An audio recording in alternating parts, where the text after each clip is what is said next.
Guys, make some noise for Miss Emma Ross! Come on!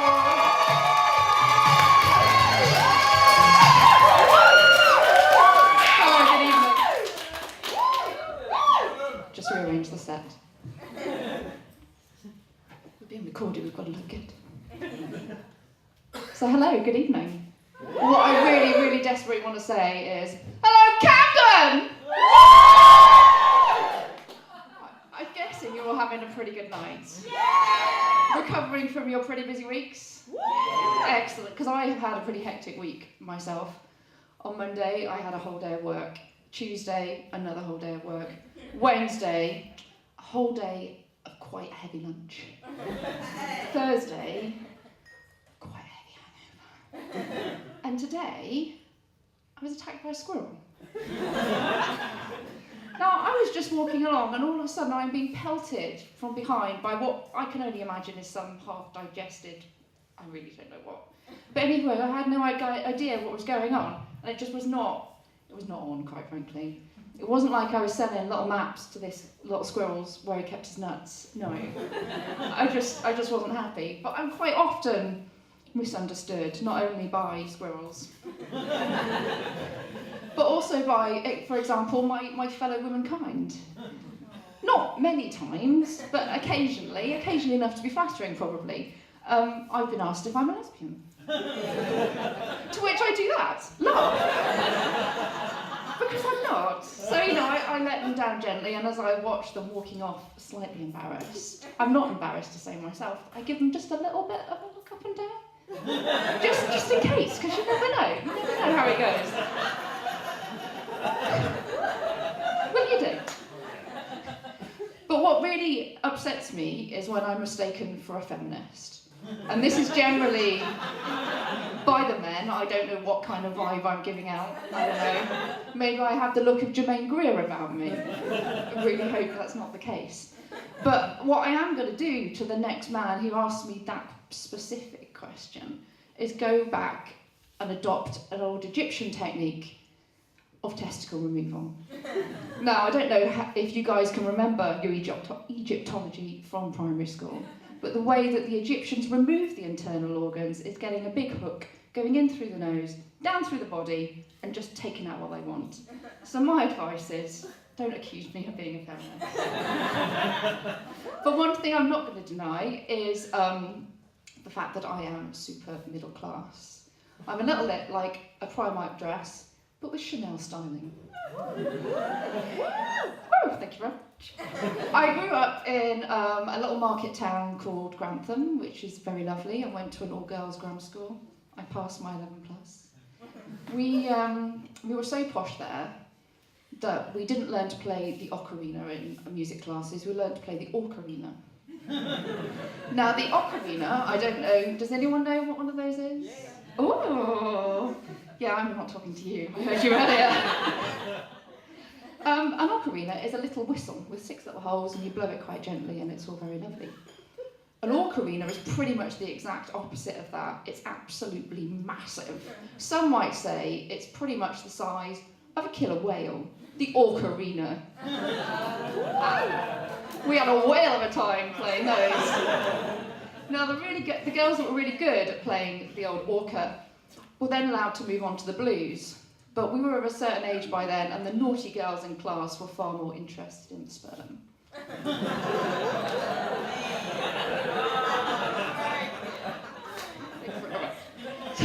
So you may think that I've grown up with some kind of weird whale obsession, but no, my friends, no. What I really, really, truly love in life are bees. Oh, there are fellow fans in the room. I love that. Thank you. But I'm imagining there's some of you guys in here that don't like bees that much either. Oh, you see. Ooh, interesting story. Sir, why don't you like bees? I love bees. Are you sure? I'm going to ask your lady friend. He doesn't be scared of them. Oh. You can't be scared of bees. They're all black and yellow and fluffy and lovely. Really, they are. They like it. I'm going to win you round with the bees. I promise you, okay? So, I have a fact for you. That during the Second World War, during the Second World War, nearly all the British bees died out. Oh. Yeah, exactly. It was awful. But thankfully, our friends from Mexico gave us some of their bees. So all our bees we have here are some kind of hybrid between the two. But I was a little bit worried because as British people, we're not that great at foreign languages. I mean, we don't have any Spanish speakers in, I've learnt that much. So I'm guessing we don't have that many Mexicans either? No, see? Terrible. But thankfully, bees don't communicate through actual language. They do it by dancing. And we can all dance, right? I mean, the Mexicans came over here with their Latin dances, so they did the salsa, this kind of thing, I don't know. And the tango, all very dramatic. And the British introduced the Mexicans to what most people do on the Friday night, the drunken stacker. So, you know, cross-cultural references, it all worked out super fine.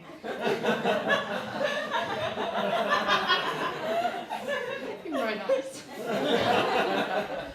So a type of bee you might not have heard of, and you might have some sympathy with these guys, is they're quite shy. They're not very good at all this gregarious dancing. They're a bit more of a side-to-side little shuffle kind of bee when they talk to each other. They're called the mumblebees. Do you see where we're going? You also get bees where it affects the males, and it's quite sad, and it's quite serious, quite upsetting.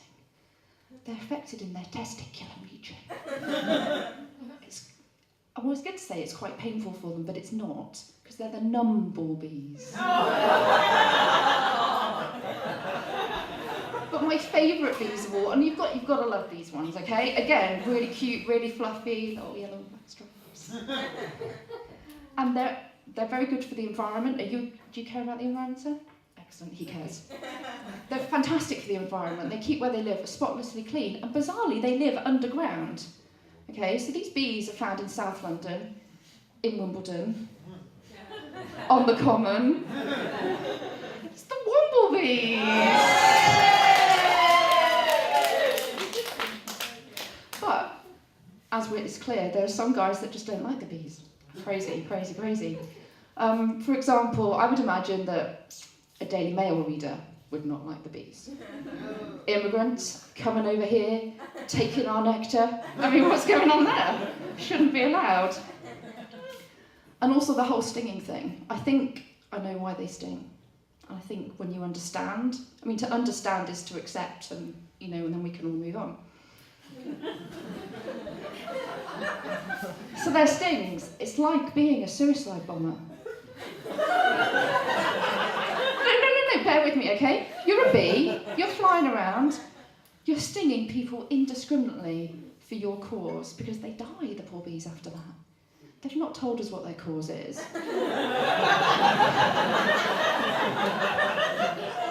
But I think they're fairly angry, and I would be fairly angry. No, come on, you would be. If some weird hooded man came to your house, filled it with smoke, stole all your food, you're going to be pretty pissed off. Yeah? You're feeling the love for the bees? Right, good. We've got him back. So I'm going to leave you with just a few more bees, obviously. I'm obsessed. So, what should we go for? Oh, this is tricky. Oh, okay, fruit. That's good for you. Bees that love fruit with a crunchy topping. What kind of bee would that be? Bumblebee. Yes!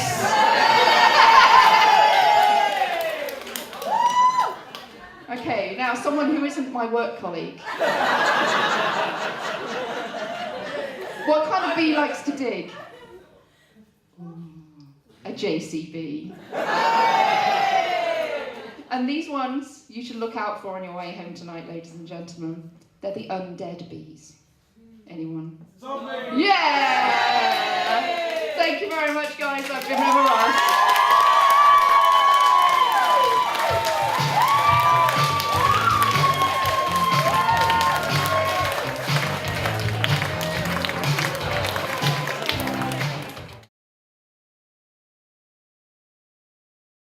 So the rest of you hate them, I assume, because they're scary and stingy? Yeah. Right, okay, well I'm going to win you over, because bees are fluffy. I mean, there's guys here with bags the colour of bees. They're not scary bags, they're yellow and black, from Selfridges. Very fancy. So, yeah, I love bees. And I'll tell you about some different types of bees you can get. You can get bees that are really rather shy, and you can't be scared of a shy bee. So bees like to communicate by dancing, yeah? So, you know, they jump around normally, but the bees, very scared, and they dance like this. They're the mumble bees. Then you get bees that have unfortunate problems. They're males, so, and they have a problem in their testicular area. I seem quite obsessed with testicles, aren't I, this evening? Yeah, and they're called the numble bees. No? Okay. How about bees that live in only one area in London? They live underground, which is fascinating, I think. They live down in Wimbledon, on the Common. Anyone? It's the womble bees. Yeah.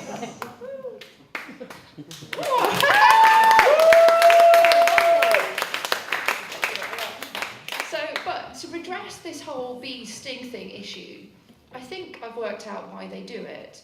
Because I think these little bees see themselves as suicide bombers. They fly around, they sting you indiscriminately, then they die for their cause.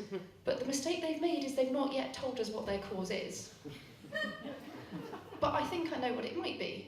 Now imagine you're in your house, all happy. All of a sudden, some weird hooded man comes in, fills your house with smoke, and steals all your food. You would be fairly cross. Normally pissed off, but this evening we're just cross. For the youngsters.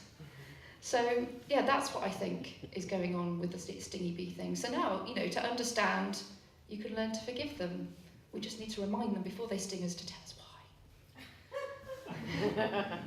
So, obviously I don't want to leave making you think that bees are all terrorists, so I'm going to tell you about some other types of bees. There's another type of bee that's only found in Australia, so on the front row, hanging around toilets. Do you know what kind of bees they might be? A dunny bee. Hey. Oh, come on! Okay. How about a bee that likes fruit with a crunchy topping? Crumble bee! Yes! Bees that like to dig. JCBs. You don't have to keep clapping like that. Okay, and the last one I'm going to leave you with, and be careful when you leave tonight because it's probably going to be dark. You want to look out for these ones. They're the undead bees. Anyone? Zombie. Yes!